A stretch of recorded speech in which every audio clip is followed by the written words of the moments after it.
Junik, dito ka lang. Ano ba? Wala yung kasalanan sa mami. Ikaw naman nakabangga ng car eh. Tell Daddy the truth. Para si Daddy hindi na magalit kay mami.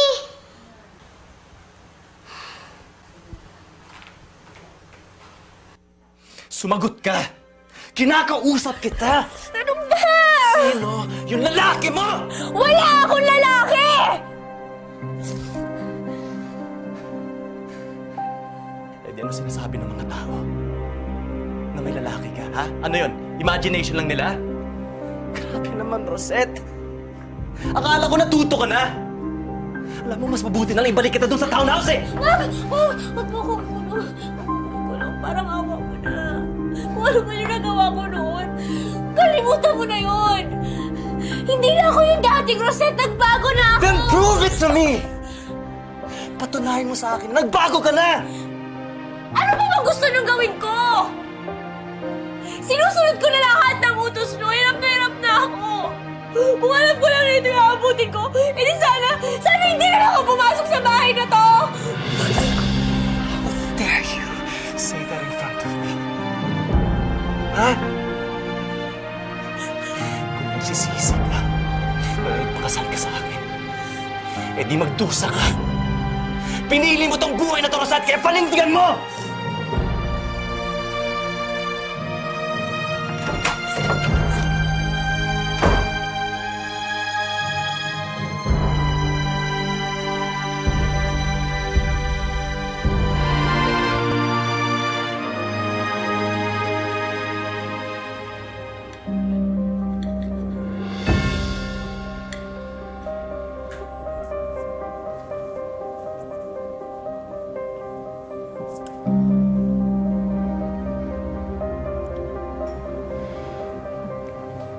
Aba, nagpapakananay.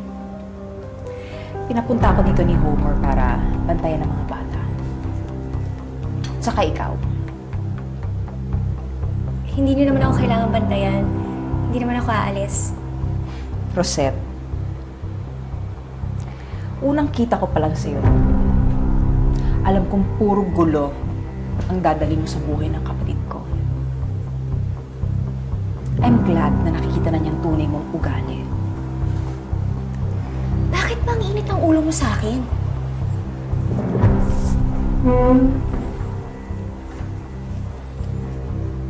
Kasi niloloko mo siya. So why don't you make it easier for all of us? At aminin mo. Aminin mo na kung sino yung kabit mo. Kung ano man yung nagawa ko noon, kalimutan niyo na yun. Nagbago na ako.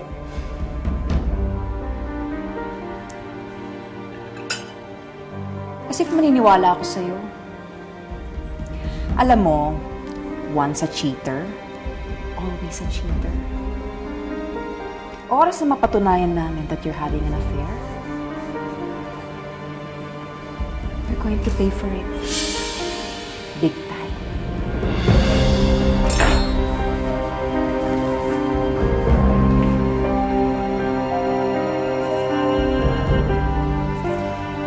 Galingan mo ang pagiging impostora mo.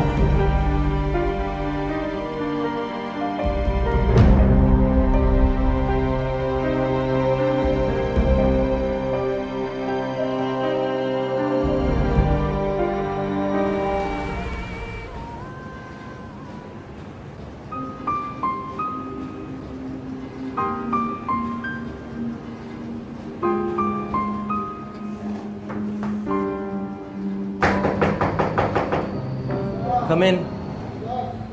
Sir? May bisita po kayo. Sir Homer, good evening. Sir Edwin. Pakigawa na lang siya ng kape. Okay, sir. Upo ka muna. Sir, Papagawa sana ako sa... naibigay na nga sa akin ng sekretary yung mga listahan ng apply sa kumpanya. Edwin, hindi empleyadong ipapa-imbestiga ko sa'yo. I want you to look into her.